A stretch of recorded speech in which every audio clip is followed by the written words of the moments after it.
নেপালের এই ভয়াবহ দৃশ্যটি দেখে মনে হবে যেন এখনই কিয়ামত নেমে এসেছে।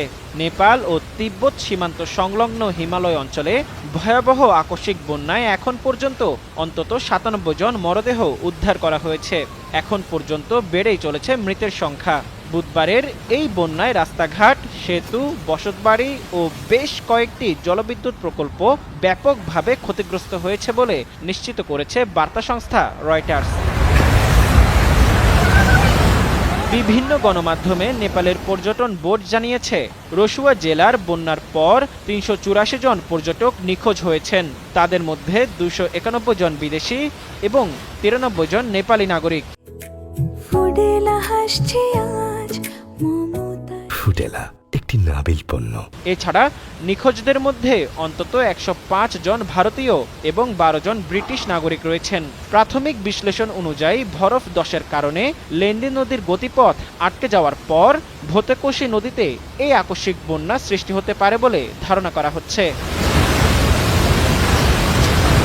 এদিকে নেপালের এই ভয়াবহ পরিস্থিতিতে দেশটির সরকারের মুখপাত্র সুস্মিত পোখরেল ভারত ও চীন দুই দেশের কাছে উদ্ধার ও ত্রাণ কার্যক্রমে সহায়তা চেয়েছেন। অন্যদিকে দক্ষিণ কোরিয়ার পররাষ্ট্র মন্ত্রণালয় জানিয়েছে, এই বন্যায় একটি জলবিদ্যুৎ প্রকল্পে কর্মরত ৮ জন দক্ষিণ কোরীয় নাগরিক নিখোঁজ এবং আরও ১০ জন সেখানে আটকা পড়েছেন। তাদের উদ্ধারে হেলিকপ্টার পাঠানো হবে। নেপাল সেনাবাহিনী জানিয়েছে, পানির প্রবাহ না কমা পর্যন্ত দুর্গত এলাকায় হেলিকপ্টার অবতরণ করা সম্ভব হবে না।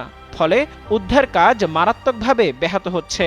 এদিকে পরিস্থিতি মোকাবেলায় নিখোঁজদের উদ্ধারে সর্বাত্মক তল্লাশি অভিযান চালানোর নির্দেশ দিয়েছেন চীনের প্রেসিডেন্ট শি জিনপিং। পাশাপাশি ভবিষ্যতে এ ধরনের দুর্যোগের ক্ষয়ক্ষতি কমাতে নজরদারি ও আগাম সতর্ক সংকেত ব্যবস্থা আরও জোরদারের নির্দেশও দিয়েছেন তিনি।